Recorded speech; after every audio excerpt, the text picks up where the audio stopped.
Welcome back. Monica Lewinsky is revealing new details about her affair with former President Bill Clinton in a new television series. CBS News correspondent Tony Dokoupil explains how the public perception of Lewinksy has now changed in the Me Too era.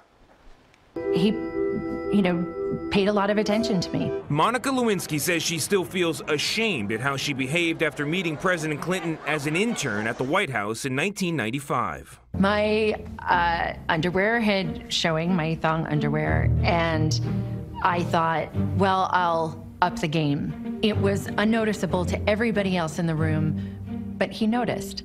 Once the affair began, Lewinksy says parts of the relationship moved out of her control.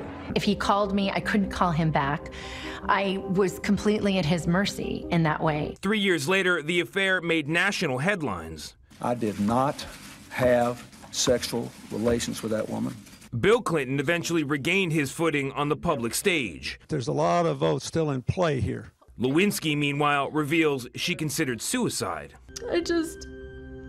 I was mortified and afraid of what this was going to do to my family. What she's doing now is just taking back her own identity. Elora Nanos is an attorney and columnist who's written about Lewinsky for the website Law and Crime. While President Clinton has largely avoided discussing the affair, but you didn't apologize to her. I have not talked to her. Nanos says the public perception of Lewinsky is changing in the Me Too era. Monica Lewinsky has recast herself as someone who was done harm by Clinton, by his presidency, by the press, by the public. So to some degree, she has flipped that script. But Bill Clinton is still a very powerful man. And as a result, she still does not have the full ability to rid herself of everything that went into vilifying her for decades. Tony Dokoupil, CBS News, New York.